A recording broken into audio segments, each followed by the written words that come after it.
welcome back to Jump Scare. I'm Shad. I'm one of your hosts. Betty couldn't be here today, but I'm lucky enough to be here today with Mr. Stephen Monroe, who is the director of the new Harland Manor film for Tubi. Glad you could be here today, Stephen. Thank you. Glad to be here myself. Yeah. So I watched the movie last night, and my first question for you is, since you were one of the writers of it, yeah, why did you decide to set it in Missouri? Well, it had to take place somewhere somewhat southern based on the storyline. And based on where we filmed it, I thought it was the closest match. So it needed to be in that region. So that's why we put it there. So the atmosphere and the geography matched the story. Yeah, it did. I was born and raised in Missouri, so that's why I was curious. Oh, good. Yeah, I was born and raised in Joplin, Missouri. Oh, of course. And when I was looking at it, it was filmed in Canada, right? Yeah. Yeah, but the area where it was, it could have easily been that part of Missouri, because I've been through that area and it looked pretty close. So yeah, that's why I was curious, because you really got it right on the head. Yeah, well, I'm glad your firsthand knowledge matched. I mean, it's one of those things that are important to me, especially with the amount of filming in Canada that, a lot of times we've all seen the movies that are shot in Vancouver and are supposed to be, whatever, Los Angeles or New York. And I've been in that situation many times. So I wanted to be as authentic as possible. Yeah, it's like one of the older X-Files episodes where they were supposed to be in Florida and everyone's wearing heavy coats all the time. Yeah, exactly. You're like, that doesn't seem like the Florida I know. There's no alligators in Vancouver either. Yeah, you don't have to worry about that. So now this is an original movie for Tubi. Yeah. How did you get involved with them? Because a lot of the movies that we've covered over the last few years have been off of Tubi. Right. Well, I got involved with Tubi through my manager, Stan Spry, who runs the production company Cartel, who started doing films for them. And when they did their first one, which I'm not sure what the street date is on it, Roxana, maybe you can help. First person shooter, we did that. And when we were getting ready to do that, Stan gave them my Harland Manor script and they really liked it. So we did both of those films. And I had been, very close to getting Harland Manor made several times. And as we all know, in the indie film world, money disappears a lot of the time. So I was really happy that Tubi liked it and it was a sure thing. So I'm very glad it worked out that way. What was some of the inspirations for it? You were one of the writers of it, obviously. So where did you come up with the ideas for this at? Well, I had, there was a section of time where there were a lot of these paranormal investigator horror films, and some of them I liked and some of them I didn't. And one day a producer friend said that you should write one, and I did, because to me there was never really the psychological thriller element in any of those. Everything was just based specifically around horror, and I wanted to do one that kind of dove into the dramatic and thriller psychological elements of it, with what these paranormal investigators do really go through. And I have a very good friend who was one of the stars, actually, of the I Spit in a Grave remake that I did, Chad Lindbergh, who is very much into this and had his own show. And he just told me these stories of certain places, how much they got to him. And sometimes he'd literally need to detox for a week and stuff like that. And things that made him not be himself, in the process. And I just thought that was really interesting. So I really wanted to get into that element of it.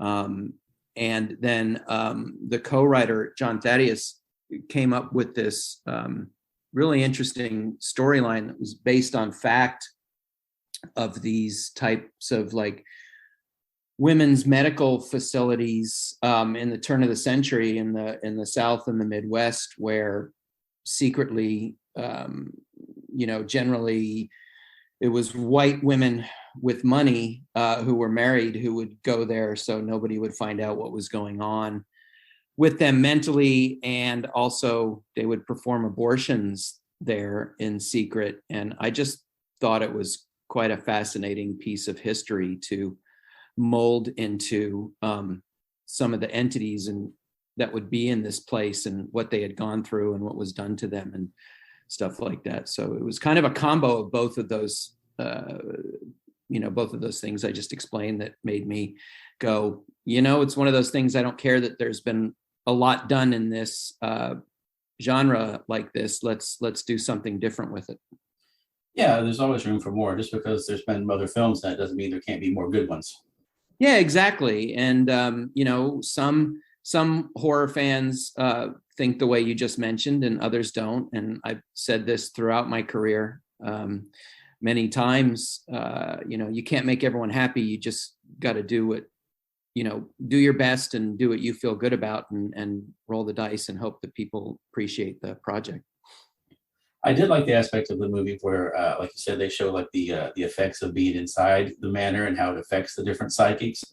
Because too many times in the movies, you see them go in and they meet this ghost and they go through all this horrific stuff, and then the next day they're just back at the mall shopping. There's no problems.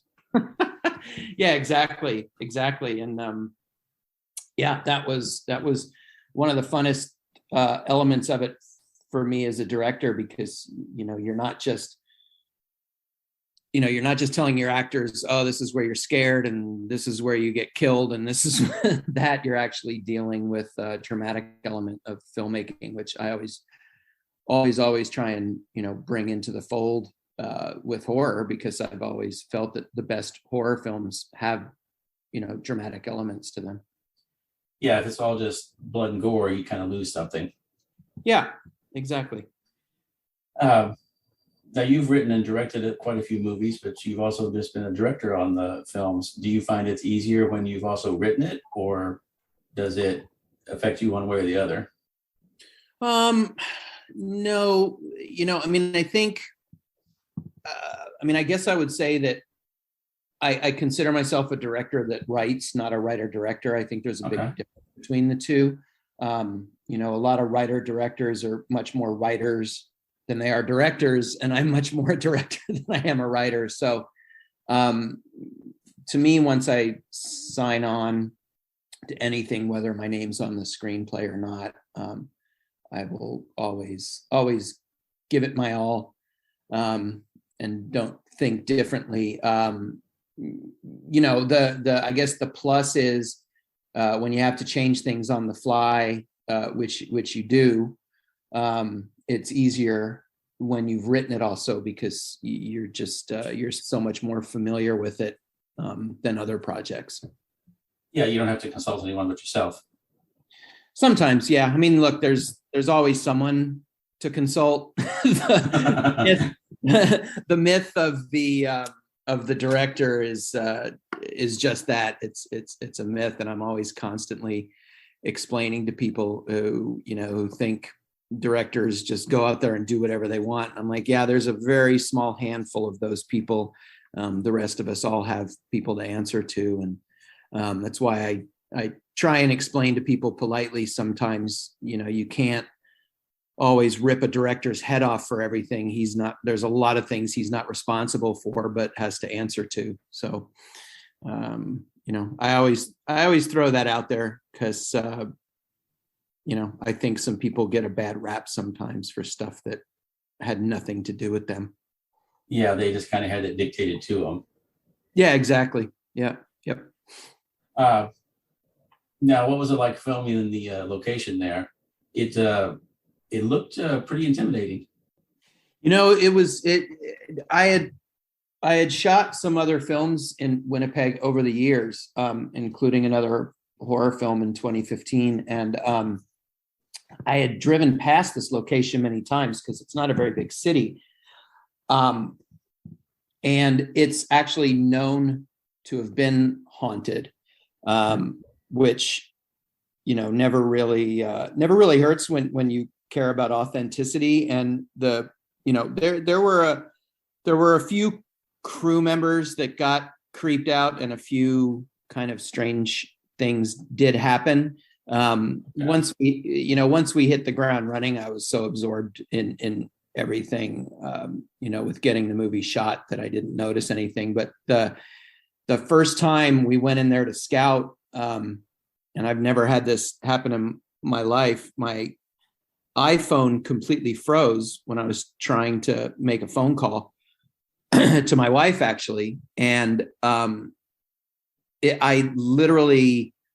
completely froze and then wouldn't let me do anything. I couldn't open any of the apps. I couldn't hang up. The phone kept ringing, and my wife answered.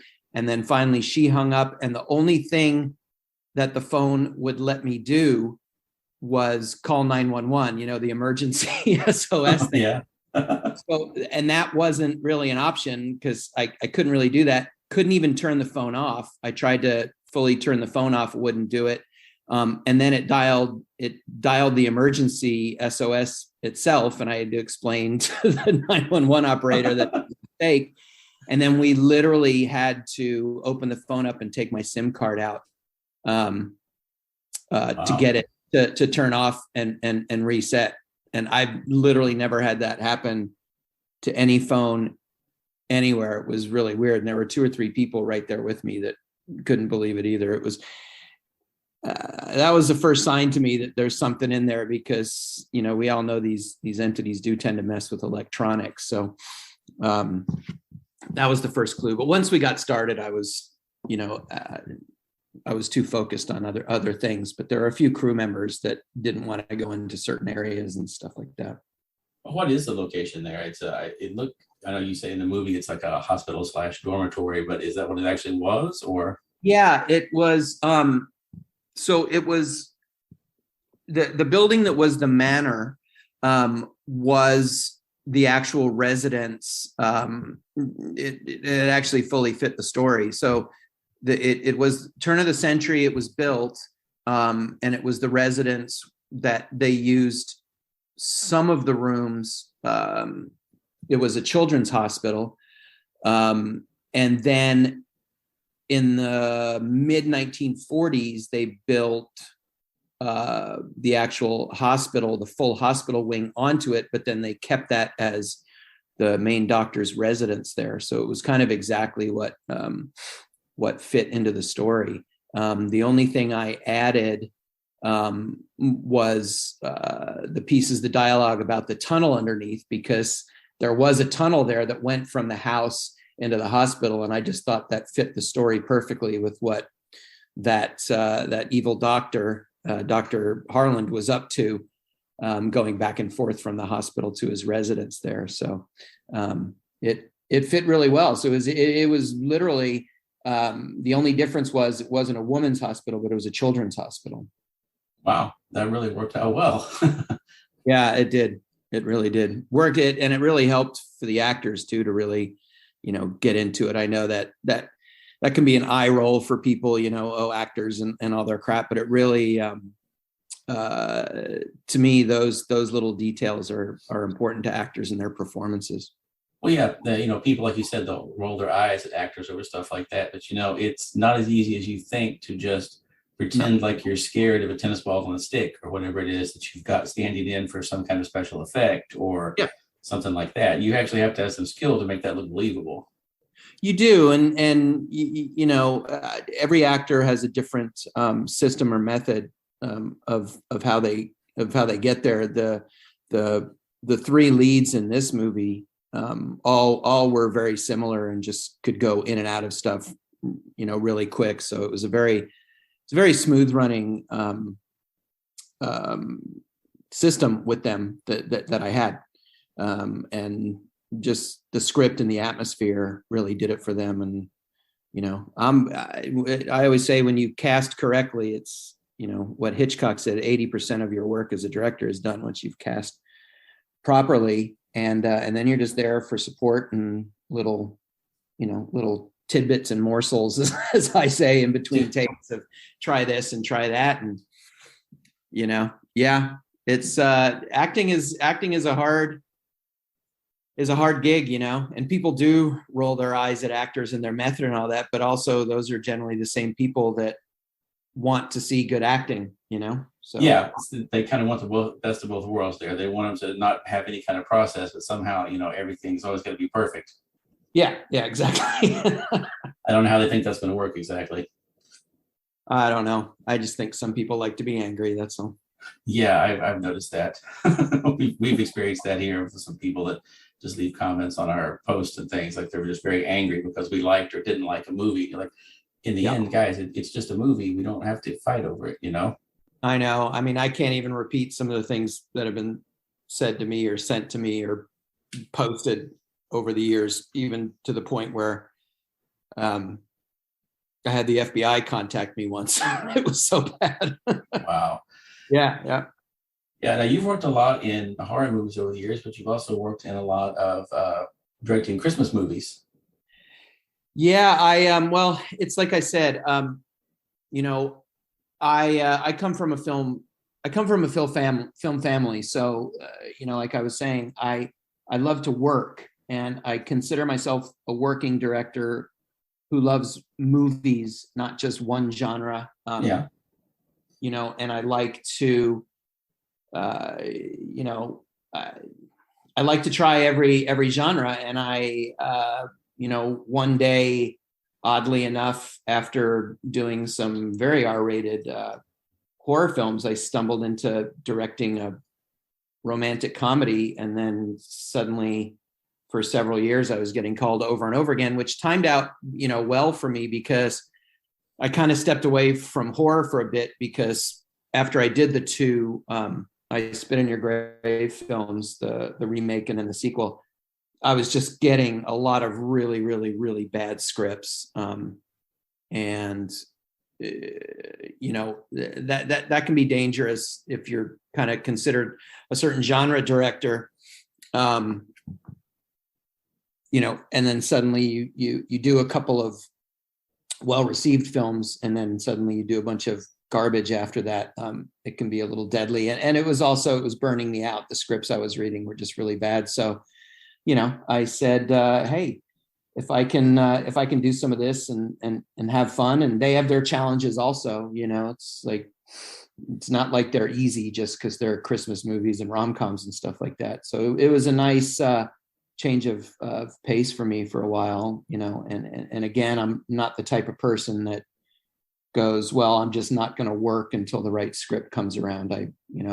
As my wife says, you wake up every morning, and if you're not on your way to a film set, you're not the happiest person in the world. So I like to, it's my heart and soul. So I, like I said, I like to consider myself a working director and not just this or just that, Yeah, I was just going to ask, like, what are, you've done in both types of genres.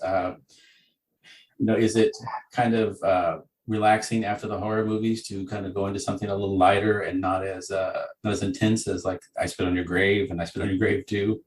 Well, they all have their different intensities. I mean, obviously the I Spit on Your Grave movies were very emotionally draining and intense. But then, you go and do a lighthearted romantic comedy, and then those are more, physically intense. I know it sounds funny, but you've got X amount of days to shoot a very long script and a lot of expectations from producers and networks to deliver certain things. So, they're not any harder or easier to shoot, but you're not dealing with incredibly intense or violent content. So I would say that's really, the only difference between the two. The productions, you still get your butt kicked, every day. And until you're doing those 40, 50, 60, $100 million movies,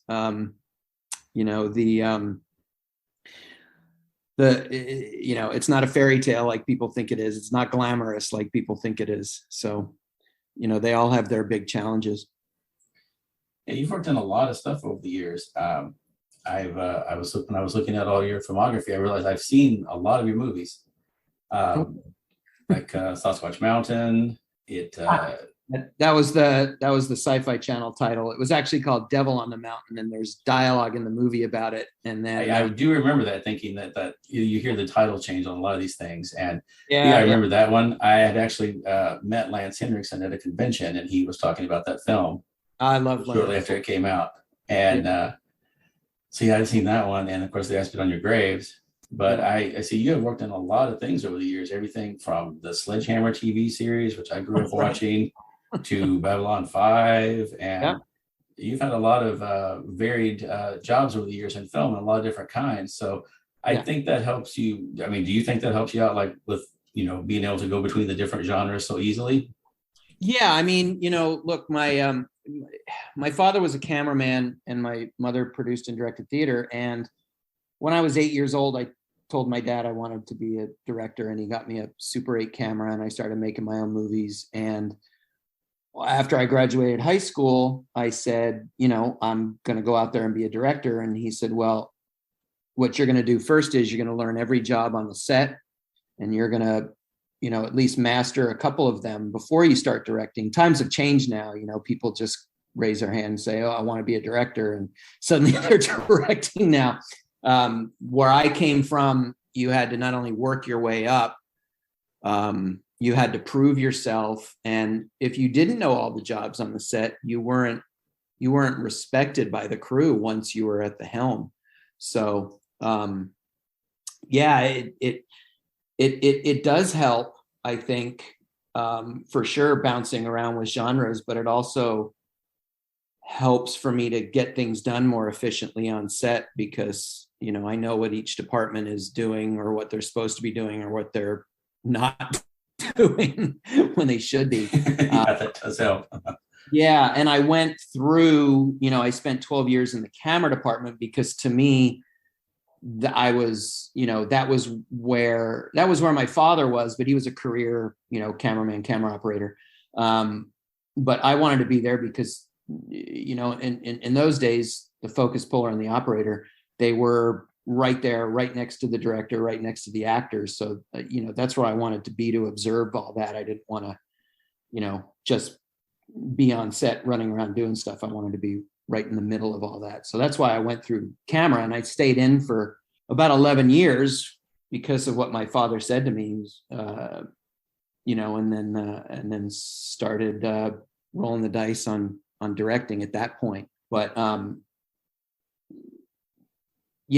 don't think a lot of that happens that much anymore.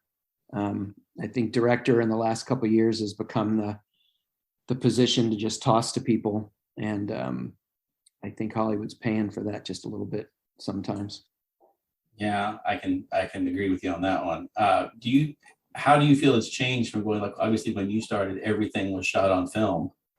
Yeah. And now majority of things are digital. Like, how has that changed, like, working on the set for you and that, you have, pretty much everything is digital. I think there's 4 or 5 directors that are still shooting film, but it's not at the budget range, I'm generally at. And I'm not anti-digital. I mean, there's even when you could still shoot film, there were several things that I shot digital because, there's certain textures and stuff that you like, but it's changed the set a little bit. I mean, the focus puller used to be right next to the camera. The camera assistants were all around there. You don't see the focus puller anymore. He sits in the corner with a little monitor and a remote control.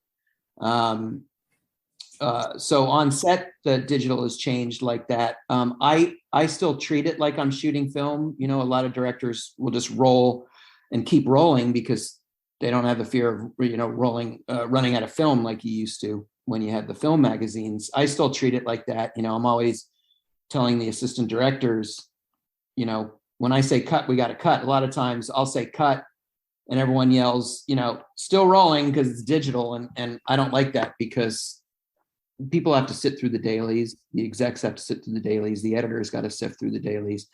And I also think it's a pacing thing. So that's how it's changed on set. Post-production has changed a ton in the digital world. And I think about 25% of it is good and about 75% of it is bad. I don't want to bore your listeners with all that post-production info, but it's post-production's gotten quite frustrating. Nobody communicates anymore directly. Everything's just email and digitally, and long email chains. Yeah. It's not the same as when everybody was in the room watching it at the same time. Yeah, exactly. So, I would say there's a lot of pluses, there's a lot of minuses, with digital, both ways. Excuse me. Now, when will Harland Manor be released? Harland Manor premieres on Tubi on the 29th of October. Okay, that's next Friday, right? Yeah.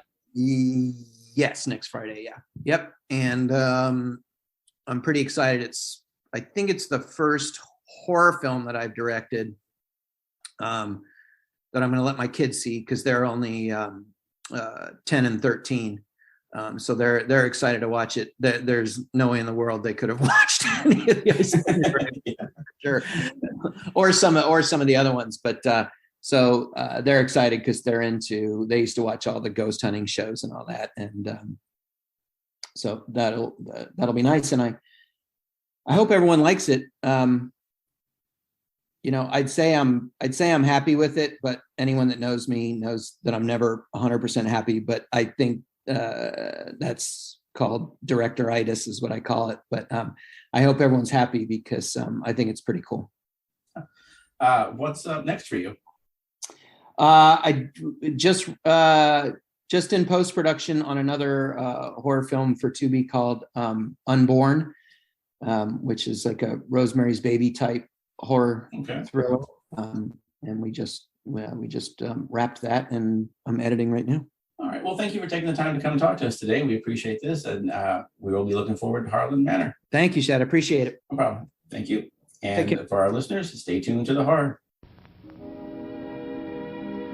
And now, folks, it's time to say goodnight.